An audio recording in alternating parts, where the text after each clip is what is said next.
Dahil sa illegal na droga, naglalaan sila ng mga tracker teams.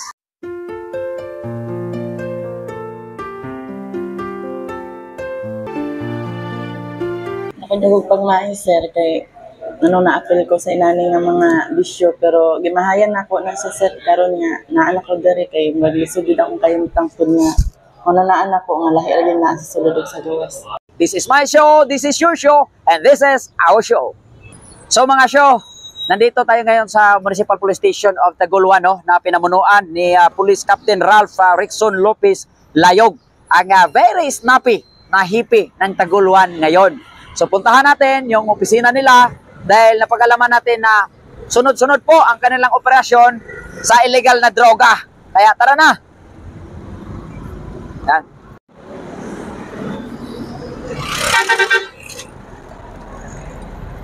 So yung illegal na droga na programa ng ating pulis ngayon, pinagpatuloy yan at mas pinapalakas pa ngayon. So ito pong nakikita natin ang entrance ng Taguluan Municipal Police Station, no? At mayroon din tayo mga classmate rito sa Sinag-Alab Class 2018-01. Shout out sa inyong lahat. Maraming salamat sa pagsiservisyo nyo dito sa Taguluan Municipal. At ito po ay inaasahan natin na mas dadami pa ang accomplishment ng Taguluan dahil unang-una, snappy yung hippie. Pangalawa, yung mga tao ay masunurin yan. At tuloy-tuloy po ang mga programa na yan. At ngayon, interviewin natin ang hippie regarding doon sa kanilang sunod-sunod. Dalawa yung top 2, most wanted person, municipal level. At yung isa, sa bypass operation rin. Itong si Algen na natagal na nating minamanan, marami din tayong informants na nagsasabi na ito nga ay problema na ng komunidad at problema na dito sa Taguluan. So, pinroject natin ng mabuti, hinintay natin ng pagkakataon upang mahuli talaga natin ito. Sa tulong ulit ng komunidad. So, hindi tayo makakagalaw dito sa Taguluan sa galang ating sarili lamang. So, kailangan natin ng tulong talaga ng community. So, malaking part ang community para sa mga operation natin. Hindi lang dito sa paglaban natin sa illegal na droga at sa ibang trabaho pa ng ating munisipalidad. So, masasabi ko talaga na ang community ang malaking parte sa pagsukol natin sa illegal na droga at sa iba pang krimen na nangyayari dito sa Taguluan. At yan po, kausapin din natin sila para po maliwanagan sila at hindi na sila babalik sa illegal na droga. Doon na ba kayo pagmahay na-involve ka aning illegal na droga? Nakadugog pagmahi sir kay na-appeal ko sa inani nga mga bisyo pero gimahayan nako na sa sir karon nga naa ko diri kay maglisod jud akong kayumtang pud nga naan ako nga lahi ra din na sa sulod sa gawas. Nadawit lang pud ko sa mga barkada pa. Hugot kayo ang panawagan sa gobyerno nga magbag-o kung pwede mo surrender bago pa mahitabo ang dako.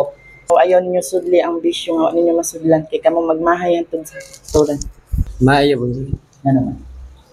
Ay kung wala na yan di bautir Walang dyan yung subaran sir. Para paggawas, pag wala tayo. Kawanan nila, para sa ila, di na sila magkarya sa mua. Na magapilapis sa nga niya. Tapos layo pa, hindi kaya na lang. Ikaw, yapon si Roy. Humilak ko, yapon ta. At siyempre, dahil mayroon tayong Panginoon, magdadasal rin tayo para sa kanila na baguhin sila at hindi na sila magiging biktima. Lord, we glorify your name, si Madam Algen, Lord. Sa iyang sitwasyon pero Ginoo nagkinahanglan siya og spiritual intervention. Dili niya kayang mag-uhon iyang kaugalingon. Even kaming pulis Ginoo dili na mo kaya mag-uhon nga mo isikata. Apan tabangin siya nga mahimong magmalampuson. Ang iyang tinguha nga magbag-o Ginoo ug maluwas unta siya ning trahedya sa iyang kinabuhi karon. Apan mao kini ang dalan nga mabag-o ang iyang kinabuhi Lord ug mobiya na siya ning illegal nga butang sama sa droga Ginoo. So we glorify your name, Lord God. And I serve yung Lord na address sa sulod sa silda. Nanginaot ko Ginoo ang iyang kasing-kasing karon. Mabati ang imong gugma ug ang imong tinguha mabag-o siya Ginoo. Tawag ka siya sa pag-alagad kanimo. Tuguti Ginoo nga mabag-o ang iyang kinabuhi. Tuguti Ginoo nga maluwas unta siya ninilubong sa kalibutan nga mao illegal na droga.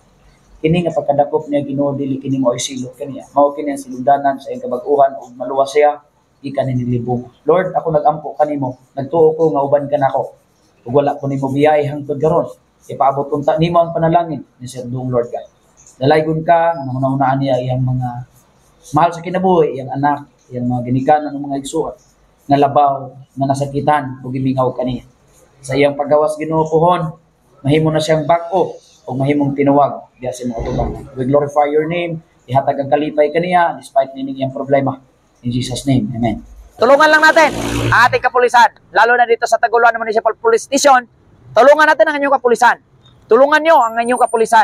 Dahil po, pinaghirapan ito ng ating kapulisan para po ma-aresto at ma-resolba ang mga problema sa komunidad. Pero hindi kaya ng ating kapulisan kung sila lang po or kami lang po. Kailangan yung komunidad mismo susuporta ng ating kapulisan magbigay ng mga impormasyon. Kaya ngayon, pinaliwanag ng HIPI na dahil po sa tulong ng komunidad, yung mga advocacy support group natin, yung mga barangay tanod natin, yung mga BIPAS natin, at iba't ibang grupo ng komunidad, nandyan po sa likod lagi ng inyong kapulisan. No, marami tayong problema with regards dito sa drugs. No? So, itong nahuli natin, no, top 2 municipal level. So, masasabi natin na tinulungan tayo ng publiko, ng komunidad. Natulungan tayo sa pamamagitan ng ating mga witness at ng mga informant natin. So matagal na nating pinaghahanap ito, itong top 2 most wanted na ito na si Marjon. So masasabi talaga natin na malaking bagay yung pagtulong ng community sa atin upang masukol natin ito at madala natin sa kinauukulan.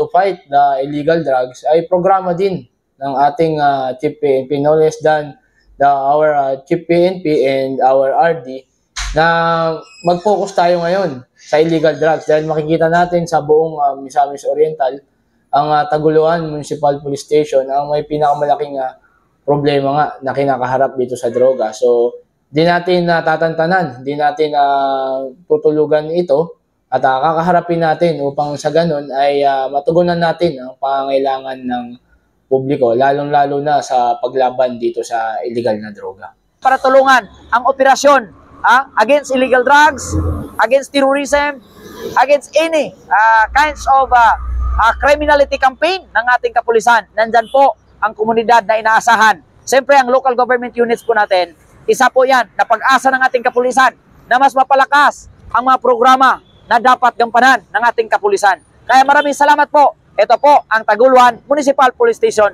na pinumunuan ni Police Captain Ralph Rexon Lopez Layog. Hanggang sa susunod, kita-kita tayo ang pagbisita ng police station dito sa Misamis Oriental. This is your Kuya Joe. This is my show, this is your show, and this is our show.